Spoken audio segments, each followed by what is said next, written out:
There have been a lot of iconic and beloved adaptations from this decade period of 1982 to 1992. Obviously, Scrooged, the George C. Scott Christmas Carol, Mickey's Christmas Carol, the Muppets Christmas Carol coming up.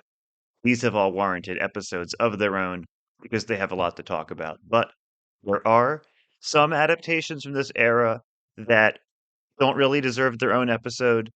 They're lesser known. There is less to talk about, but I'm still going to talk about them. They are Christmas Carol adaptations. So, on this episode, I am going to be talking about everything else from 1982 to 1992. Now, of course, three of these actually do fit into the timeline we're at. I've been going mostly chronologically. Three of these do, in fact, fall after Scrooged and before Muppet Christmas Carol. One's a little earlier. It's one of the most influential books ever written. Even if you've never read Charles Dickens' A Christmas Carol, you are familiar with it. My name is Colin Murr, and I've loved this story for as long as I can remember. I'm going to be looking at every film and TV adaptation of A Christmas Carol I can, because I love the story that much. Join me this season as I go from Mickey Mouse to the Muppets on Scrooge, A Christmas Carol podcast. Season 2, Episode 7, The Most Obscure Christmas Carols of the Era. We all know and love Mickey's Christmas Carol, but there's actually another Disney special where Scrooge McDuck gets a Yuletide transformation. In 1985, the Disney Channel aired a Magic Kingdom Yuletide special, a televised version of the Disneyland stage show, The Magic of Christmas. It's about Christmas, aired on TV, and features Scrooge McDuck undergoing a transformation. I'm counting it. Plus, there is one more interesting connection to A Christmas Carol in this. Mostly, The Magic of Christmas or A Magic Kingdom Yuletide Special is just a series of songs and winter scenes, with costumed versions of Mickey, Minnie, Donald Duck, Goofy, Pluto, Scrooge McDuck, and Chip and Dale. The special opens with a group of singers and costumed characters singing Merry Christmas. Now, if this song sounds familiar, there's a good reason for that, and you've been paying attention. It's actually a rewritten version of Father Christmas from Scrooge, the 1970 musical film with Albert Finney. Makes sense, because Mickey's Christmas Carol drew heavily from that musical.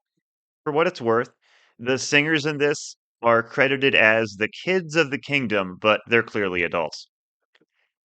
Everyone wishes each other a Merry Christmas, and they sing How Much Longer Till Christmas. Won't someone please tell me how much longer, oh, how much longer till Christmas, Christmas? How much longer till Santa comes our way? This one I had to do a bit of a deeper dive on. The Christmas Specials Wiki, a thing you can read online, says this is a version of It Won't Be Long Till Christmas from Disney's musical The Happiest Millionaire, but I looked up that song and I don't hear any similarities. This appears to be original or something else I've never heard before. Anyway, Scrooge McDuck briefly interrupts this song and they sing a more sarcastic Merry Christmas to him. They briefly say they wish they could change his mind, but then they just go for a sleigh ride to get their spirits up. They sing all the songs you'd expect for a sleigh ride, and there are also some upright horse costumes, which are honestly kind of terrifying. After a sleigh ride and some skating, they bring a dead-eyed Frosty the Snowman to life for a bit. Through some of Mickey's Christmas magic, perhaps the titular magic of Christmas, they go to Santa's workshop where the dwarfs from Snow White are working on toys. A bunch of dancers dressed as wooden soldiers come out for a medley of Parade of the Wooden Soldiers and March of the Toys. Despite what you may think, these are in fact different songs. This is followed by Three Bears in Tutus, Baloo from the Jungle Book, Brer Bear from Song of the South, and one of the Country Bears, dancing to Dance of the Sugar Plum Fairy. There's some more nutcracker dancing before we get to something truly terrifying. We've seen Scrooge in Hell and a Devil Tombstone and some truly unsettling scenes with the Ghost of Christmas yet to come. But nothing like this. A bunch of adults are dressed as babies, standing in cradles and singing I'm Getting Nuttin' for Christmas. We're getting nothing for Christmas. Nuttin'? Mommy and Daddy are mad. What's the matter? Not only is this one of the worst Christmas songs ever written, but the costumes and voices are just too much. It's really unbearable. Goofy shows up dressed as Santa, And they all sing Must Be Santa, followed by December the 25th, from Scrooge yet again. It's not as good as the version from Scrooge, but hey, I'm happy the song got some love.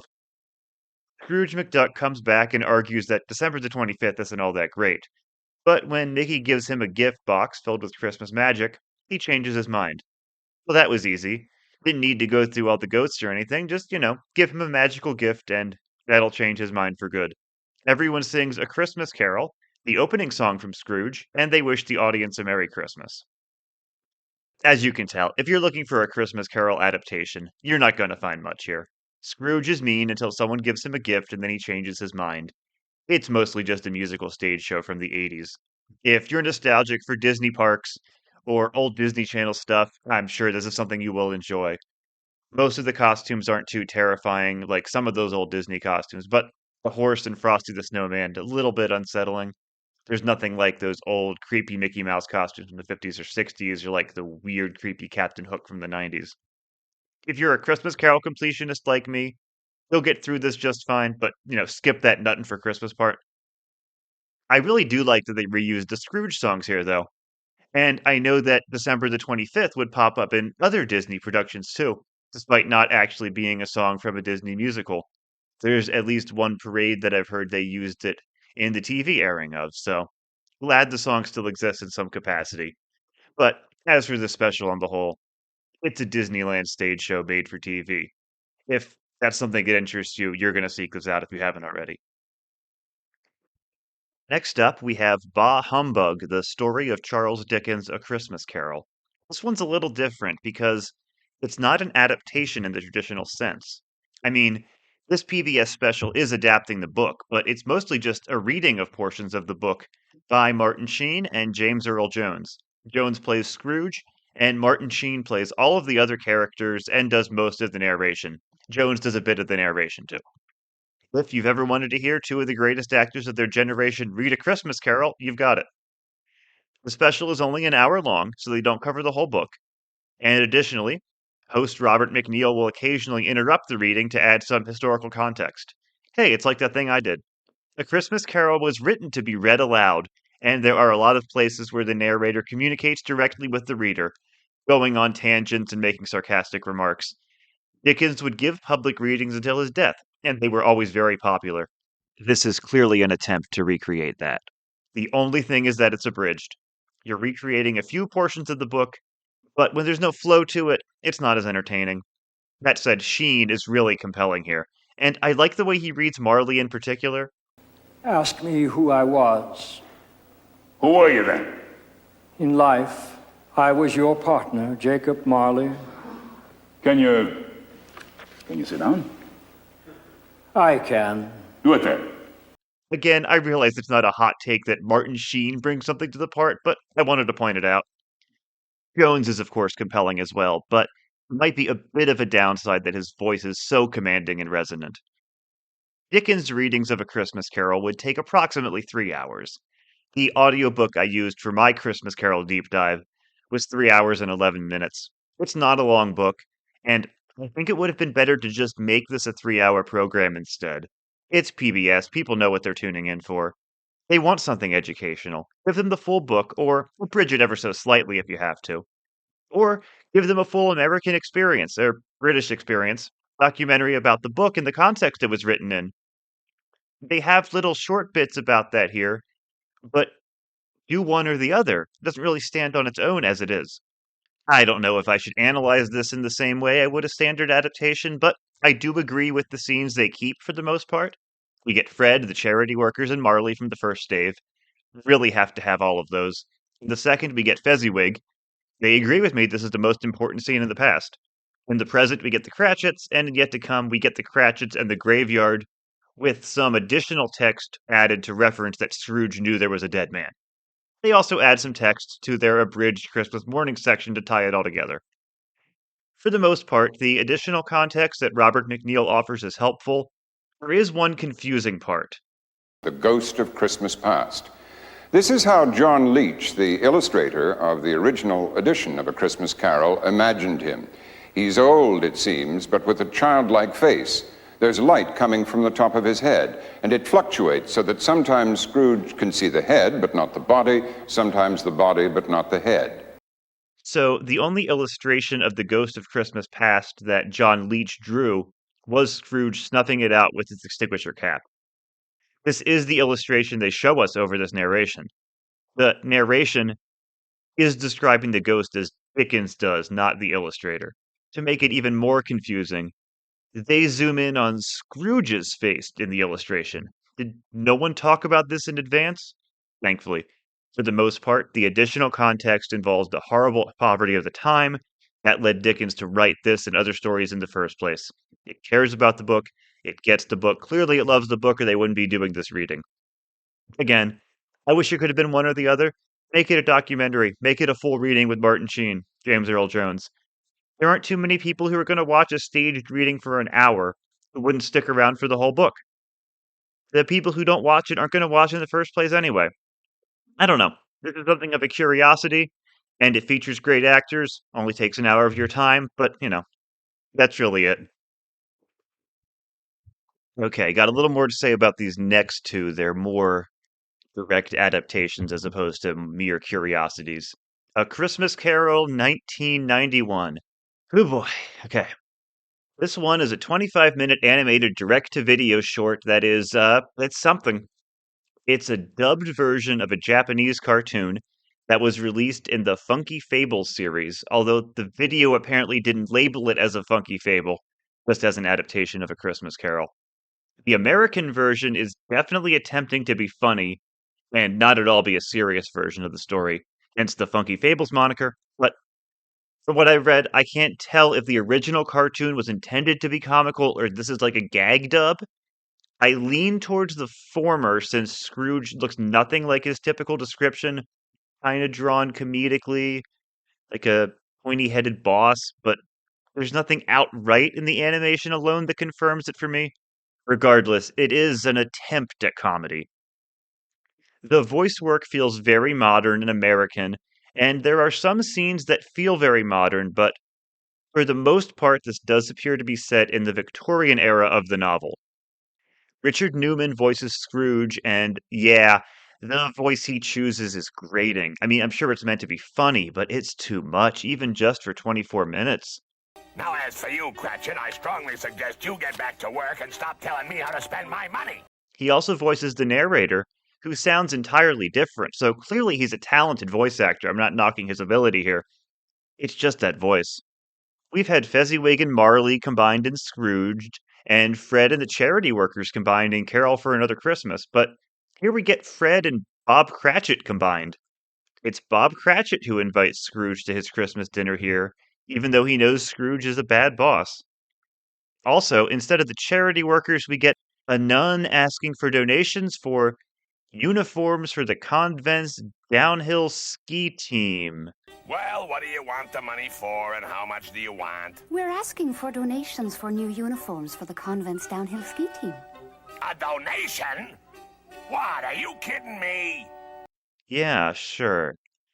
There are a lot of skiing references here, and I guess they think that's funny. Scrooge is talking about a jet ski at the beginning, and then Cratchit, voiced by Doug Parker, tells him that instead of buying a jet ski, he's supposed to be investing in a health food store. I logically assumed that this meant the story was taking place in the present day. However, Scrooge says that it's 1862, and no one will care about health food for 100 years. Hilarious. What's weird is that the special has a narrator. Why isn't the narrator the one making these asides? Also, the narrator has this kind of old-timey I don't care voice. Like if Phil Hartman was doing a voice, but not at all charming or funny, that's what it sounds like to me, and it's really grating. Years ago, when times were tough, Scrooge's business partner Marley had contracted pneumonia on a kayak trip, leading Scrooge to an unpleasant confrontation with a pharmacist. There's a flashback to a scene where Scrooge doesn't have enough money to pay for Jacob Marley's medicine, and Marley dies. The special blames his stinginess on this one incident, which only happened 10 years ago.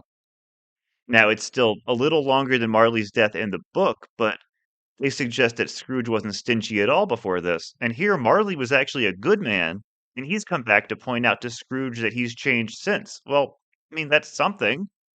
It's definitely not the same story, and I think it's kind of combining Marley with Fan from the book. I will say that even though this is a bad comedy with bad jokes, they don't care about adapting A Christmas Carol, there is a good Scrooge and Marley dynamic here. It goes out of its way to show that they were close friends, and there are even some suggestions they might have been lovers. To be fair, this was a bad 90s comedy. Any of these suggestions were probably done in the name of cracking homophobic jokes. The narrator later does mock Scrooge for being, quote, a guy in a dress.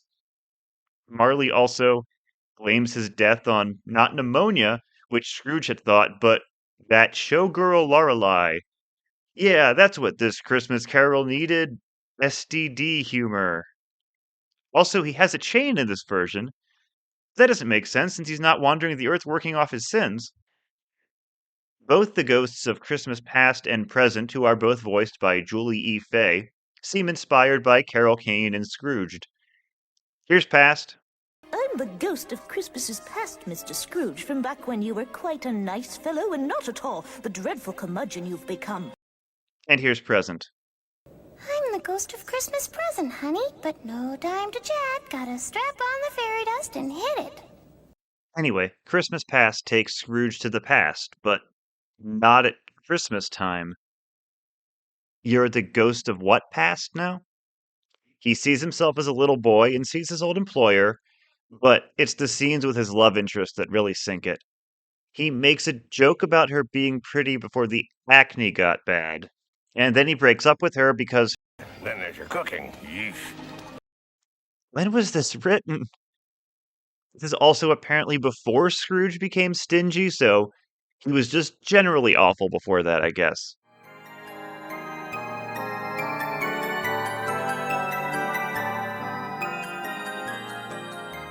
Want even more Scrooge, A Christmas Carol podcast? Just go to my Patreon at patreon.com/Scrooge, A Christmas Carol podcast, where for just $5 a month you can get a bonus episode every month of the year.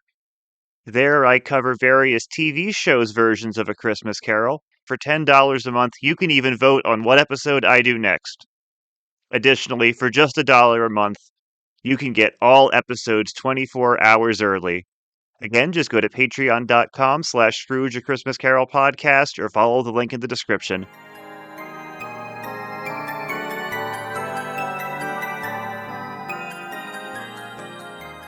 In this version, Tiny Tim's not going to die because he's sick of a curable illness. He's going to die because he's a jockey whose horses keep falling on him. Get it? It's because he's short. There's also a pattern I started noticing around this time, which I really found disturbing. Now, this isn't the American voice actor's fault, it's the animators of the original, but all the grown men in this are drawn like grown men. Cartoonishly, but like grown men. All of the grown women look like little girls. It's creepy. Additionally, Tiny Tim's Christmas gift is a cat, which Bob had been keeping in a box. Don't put a pet in a box. Christmas time, cautionary tale. Tim names the cat King Tut, which seems like you're cursing it to die young, but sure. When Scrooge meets the ghost of Christmas yet to come, he says, "I'll be darned," which the ghost assures him he will. That doesn't really work unless you actually say damned, you know. Or you can just say "I'll be" and leave the viewers, the ones old enough at least, to fill it in. The Devil and Daniel Webster did this very cleverly to avert the swearing of the Hays Code in the 1940s, even though you can debate whether damned is actually cursing at all, but that's a different argument. Scrooge sees the Cratchits walking out of a church service, which they say Tiny Tim would have liked, because he was a big fan of organ music. Bob talks about the famous composers playing organ up in heaven, and then this joke happens. How about that guy from the Grateful Dead? Is he in heaven, Mom? No doubt. With a name like that. Okay, let's play What Does This Joke Mean? With a name like that, what are they referring to? I know there are multiple Grateful Dead keyboard players who died. Shameless plug for one of my favorite podcasts, A History of Rock and Roll in 500 Songs. Is the joke that their name is the Grateful Dead? If they're grateful they have to be in heaven, maybe. Or is it a joke about one in particular? Ron Pigpen McKernan doesn't seem to be an obvious joke here. Keith Godchaux does have God in his name, and he died in 1980, well before this special was made, so I'm going to assume that's the joke. There, I just put way more thought into one joke than this special did. Scrooge sees his empty office here, which actually is in the book, but it's rarely adapted. Usually the point's been hammered home hard enough. Scrooge breaks down at Tiny Tim's grave, which is a bit odd because he's already seen that he's dead, but sure. Scrooge's redemption is just, my agent never mentioned dying, and some screaming before waking up. Despite the fact that even in this fourth wall breaking version, we've never been told that this is an actor playing Scrooge. They just bring it up 20 minutes into the special. Great. Okay. There's no repentance at all here. He just wakes up. Okay. Wonderful. Unlike so many comedy versions, they don't want to add an ounce of sincerity. Scrooge gets toys for a bunch of kids and gives money to the nun for her skiing uniforms. Cratchit doesn't even get the day off in this version, so he goes to work on Christmas Day, and when he's late, he gives a lot of excuses, which, I mean, he gives an excuse in the book, but it's actually true. And here he's just doing like the dog ate my homework. I don't think that really makes sense for the character. Scrooge gives Bob the turkey then in the office, but it's Christmas Day, so all right, whatever. It's the only version I've seen where they actually do make him go to work and come into work on Christmas Day. Rule. I just leave this wondering who it's for. It looks like kiddie animation, and the jokes aren't incredibly raunchy or anything, don't get me wrong, but they really aren't for kids. Like the Grateful Dead, guess kids love downhill skiing jokes in nun uniforms. I don't know. It feels like the jokes are for nobody. The humor's obvious, except for kids, and the voices are quite annoying, particularly Scrooge's. And yeah, that fake old radio announcer thing the narrator's doing. With some actors and in the right thing, I could really enjoy it, but it's just really annoying here. Again, it is weirdly the rare version that truly shows Scrooge and Marley being close. That's one point in its column, but it's the only point. I'm afraid this is made for no one. Okay, let's move on to Brer Rabbit's Christmas Carol. And I'm just going to start with a confession. I've been really struggling to figure out how to talk about this one. It's one of many direct-to-video animated Christmas carols with a small budget and a vaguely comedic take on the story. That's not new. What's new is that it's Brer Rabbit's Christmas Carol. I'm someone who attempts to be thorough and provide context for the work I'm covering. Anyone who's listened to a Christmas Carol deep dive knows that. So, it would be wrong to not dive into the history of the Uncle Remus stories before talking about Brer Rabbit's Christmas Carol. It's crucial to understanding why this exists.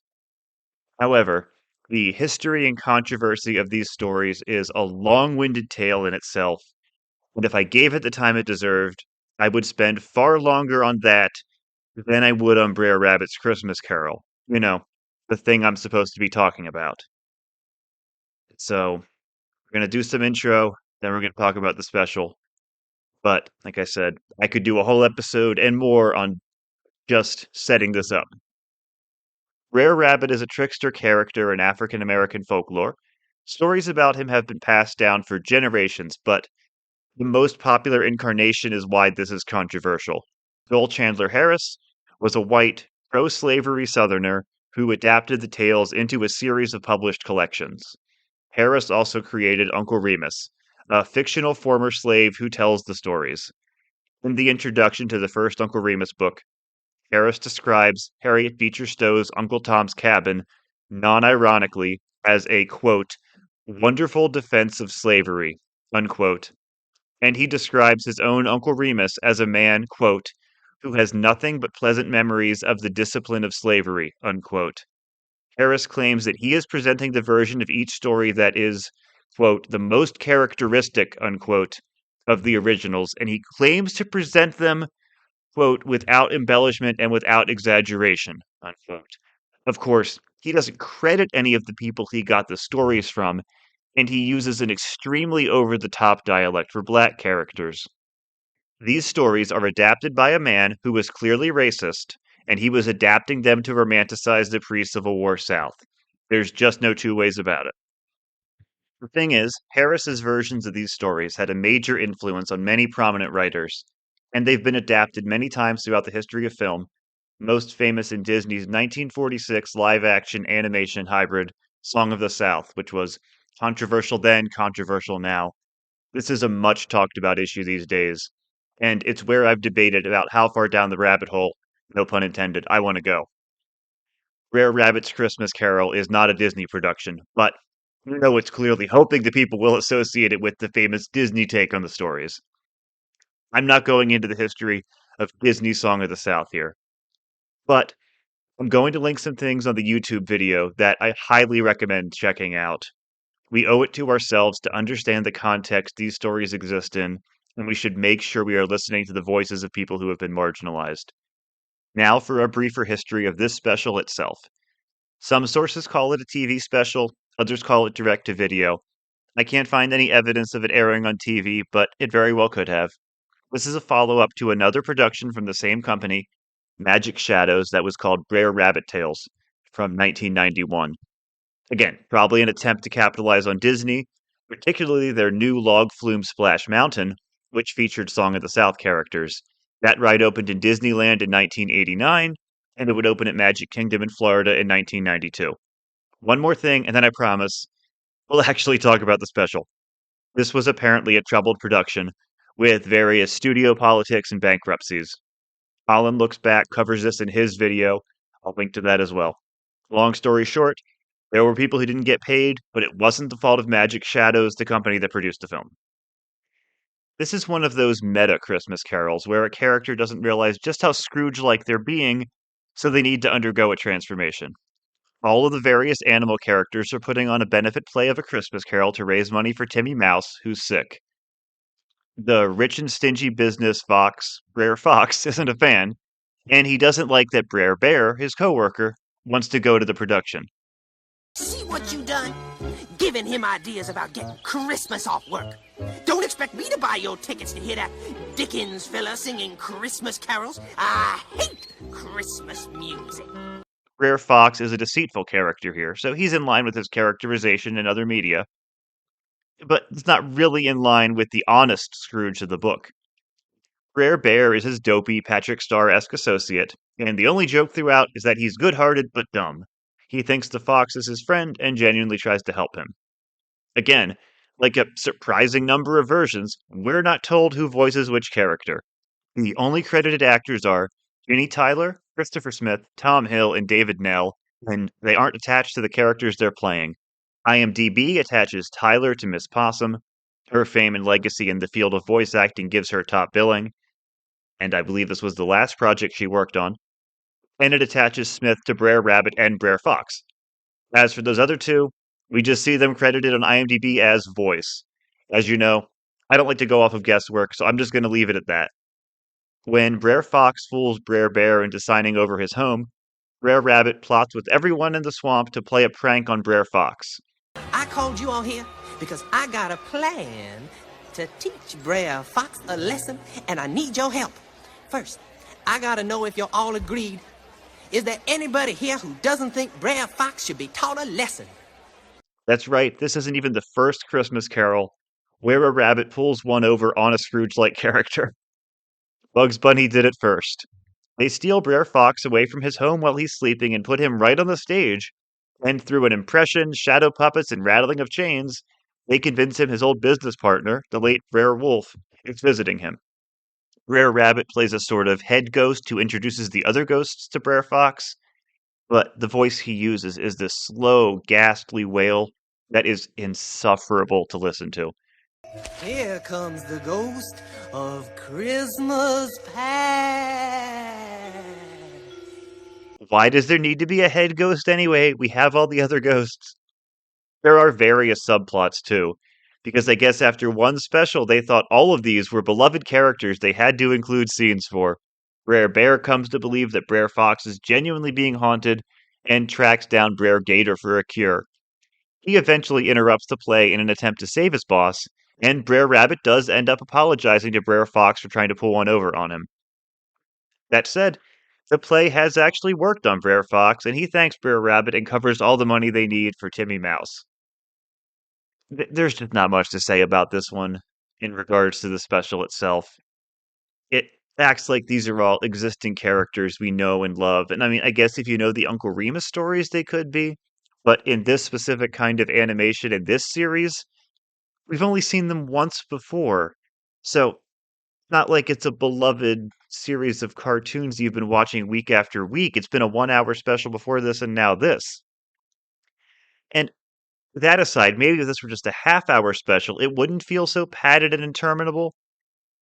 I know I do tend to complain about versions being too short, but it's not because this really wants to do a Christmas Carol at all. It's just a series of scenes with the characters being kind of annoying with a bit of a Christmas Carol through line. I'll be honest, I had a really hard time getting through this one. I knew it was a troubled production, so I'm not going to blame the animators here, but the animation is clearly unfinished. There are shots with the characters entirely in silhouette, and at least once this happens, while other characters are drawn in full in the foreground of the same scene. The silhouettes are just there frozen in the background. The slow, ghostly voice is unbelievably annoying, and there's just nothing charming about this production. It feels like the 37th episode of a cartoon TV show, not the second film in a series. That said, there is one absolutely hilarious moment. I couldn't stop laughing. The song Christmas in the Forest plays over the closing credits, and it's this faux inspirational sounding song, but the lyrics are just describing the plot. I know that doesn't sound too funny, but the detail they go into and the way it just goes on and on. Just listen to a bit of this, please. The animals love Christmas too, they're putting on a show. Where Rabbit is the leader, they only have one night. I mean, yeah, we know. We just watched the thing. Everyone has got a job to make this Christmas bright. Timmy needs his medicine. Why'd I spend an hour watching this when I could have just listened to your closing song and gotten the same point? Where Fox must learn to share. A visit from old Christmas past should teach the fox to care. I mean, you want to include a verse about how the animators didn't get properly paid? Gathered up some furniture, a hat rack and some clothes. That put a scare in old Brer Fox, he fell down to his toes. Brer Rabbit's plan had really worked. Brer Fox was a brand new man. It's so specific. It feels like she's just skimming through the script, singing about what she lands on. It's the only good part of this, but it made me laugh. It's probably not intentionally funny, but it made me laugh. So it will probably end up in the upper half when I rank all the songs from all the Christmas carols just because it gave me a laugh. So good job, Brer Rabbit's Christmas Carol. Of course, there's a reason these are all lumped together in this episode. They're all interesting. I'm glad I've seen them. No one's putting them in their all-time favorite Christmas Carol adaptations. But I am going to go ahead and rank one of them on the Christmas Carol adaptation meter because it is directly adapting the story of A Christmas Carol. That's the 1991 film.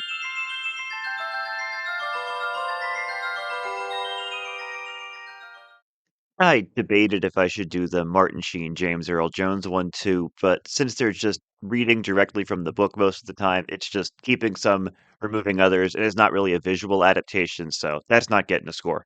But the 1991 Funky Fables version has a score of, ready for this, 12 and a half. All right, move over Buccaneers Scrooge. We have a new low scorer, and it's going to be hard to beat. Sometimes for fun, I've put those indirect adaptations through the meter, and some of them have scored a lot higher than this. So, yeah, 12 and a half. I realize it's a parody, and no one's watching it for a direct adaptation, but weirdly, it both follows the structure and is just endlessly deviating from it for the sake of bad, really unfunny jokes. So, yeah, that's the 1991 12 and a half, our new low scorer. Next week, it is the big one. It's Muppet Christmas Carol, the one that I've been promising would close out this season. So, in addition to my episode on that, I'm going to have some interviews with some big Muppet fans, much like the one I had in the Scrooged episode. So, you'll be looking out for those. And Stay tuned on this one for some more thoughts on these four. Thank you for listening to Scrooge A Christmas Carol podcast.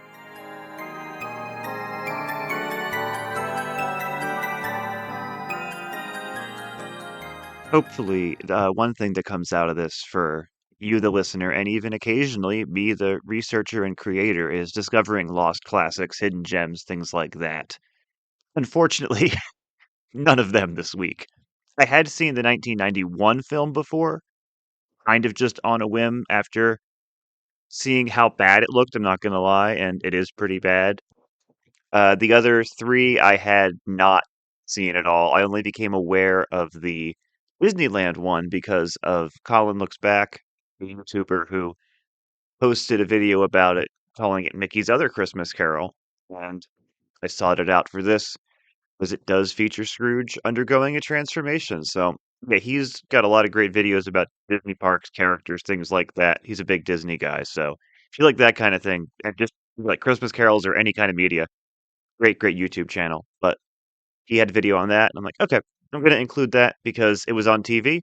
It involves a Scrooge going through a transformation. That's good enough for me. It's what it is. It's not really a Christmas Carol adaptation, but I have a ranking of every single Christmas Carol adaptation I watch for this, and that goes on there, so good enough. It counts. And when I get to the very end of all of this, I will do a long countdown list of all of those best Scrooges, best other everythings. That goes on there. It counts. Like I said, it's a costumed character special. If you have nostalgia for that, it's the kind of thing you're going to enjoy. Not really something I personally have that much nostalgia for. I watched a lot of Disney growing up, and I had things from the parks, like videos and whatnot, but it was never my whole life in the way that I think it was for some other people. So it's nice to see, but if you're really into that, you will get some nostalgia from that. The Martin Sheen, James Earl Jones one is probably the most, well, definitely the most competent of these four, but I think it's the most interesting of these four too, because, well, again, you have two of the best actors of their generation doing the characters from A Christmas Carol. Sadly, it's not the whole story, which would have been wonderful. You do get the two actors, which, hey, it's something. Martin Sheen, of course, just always brings his best. I really think I can't really say he's underrated, but I think people might just say, oh, the guy from The West Wing, but you look at his 70s and 80s performances, and he's just a phenomenal actor. Dead Zone, Apocalypse Now, obviously, Badlands, so many other projects, and he plays a lot of really monstrous people, which is quite in contrast to both his character on The West Wing and just who the man seems to be in real life. So, very talented actor. I'm a big fan of his. So, love seeing his take on these characters and the narrator of A Christmas Carol. Nothing against James Earl Jones, who's obviously wonderful, amazing actor. Maybe a little too resonant and booming for Scrooge, but Patrick Stewart, I had the same thoughts about, who I really like as Scrooge, but he's that really kind of commanding presence where for some people it might bring it down a bit. And interestingly, George C. Scott could have been that, but I think he tones it down so much where you don't even think of it. But he was also a big commanding presence, but when he plays Scrooge, he has to be reduced to more of a shell of a man, and he does that really well. So obviously, if James Earl Jones were taking on the whole project, he would, I'm sure, do the exact same thing. I just think we associate his voice with such powerful characters that we'd have to get used to it. But I'm sure he would do a great job in a full version. And nice to have this. I just wish it would have been a 3-hour reading of the book. I would watch it. Um, if someone's watching them read parts of the book, I can't imagine they're going to tune in for the whole thing. Like I said, it's not a long book. Uh, like, do they add the context about poverty? Very important. Most of the context is right in line with what I was saying. They go into a lot of important stuff, especially in 1990, without access to internet. I think that's great. They gave context to the book, people who might not know it super well, because I think a lot of people base their knowledge on A Christmas Carol from adaptations and their own idea of the story more than what's actually in the book and the context it was written in. So good on PBS for airing this. It's a curiosity, but it's not a waste of an hour. It's fine. It's going to be ranked among the other adaptations for me just because it's something I watched and I'm going to talk about it, but know that it has an asterisk next to it because it's barely an adaptation. It's just a reading right from the book. And that's why I didn't give it a score. Because, like I said, it's just a reading. But it's a fine reading of the book. The parody Funky Fables version, just, oh my, really unfunny, not nice to look at, not nice to listen to. Um, is it the worst version I've watched yet? No. And the main reason is that it's 25 minutes long, not 50 minutes long. That sounds like a weird reason, but it's because I can get through this one faster than, say, Rich Little's Christmas Carol. I bring that up again. Similarly, the Australian one from 1969, which is truly, truly terrible. That's longer. That's like 45, 50 minutes. So those are at the bottom of my list. But trust me, this is close. And also close is another one from this week, Rare Rabbit's Christmas Carol, which I didn't think was going to be that bad. But no, it's awful. Really, really bad. It's just so long, and it's expecting you to know these characters based on one previous movie. Just bits and bits, and oh, nothing really against most of the voice acting. I mean, it's annoying. That one voice is really where it gets me. Most of the voice acting isn't that level, but that ghostly voice I played a little bit of is just horrible. And it's just mean. I don't like ones where they're playing a prank. I think that's kind of a mean way to do the story. Bugs Bunny, whatever, you know. But for an hour, it's not funny. So I think that's one reason it doesn't work. It feels kind of mean in the Sesame Street one where they do it too, you know, where they're just like, oh, we're gonna prank him into thinking he's seeing ghosts. So, whatever. But just isn't a spin on the story that I'm usually a fan of. So I have no connection to these characters already, and most people wouldn't have, except from other takes on the story, like Disney's Song of the South. I don't know why they did this. Just to bash in on nostalgia for that, perhaps, when you couldn't find that in video stores. But it's not good. Uh, I can't imagine kids being too invested in it. But that closing song is hilarious. So that's funnier than anything in Where Rabbit's Christmas Carol or the comedy version from 1991. Just she's singing on and on and on. Like they had to make up a song at the last minute, and she's just listing things that happen in the movie. It's very funny. I was cracking up when I was watching it because it's just so detailed. Oh, this character is the leader of the group and they have to change his mind and this person needs medicine. It's like, yeah, we know. We watched the special. Like, we know the plot. Oh, it's like, those Will Smith raps from the 90s when he would have a rap describing the plot of the movie.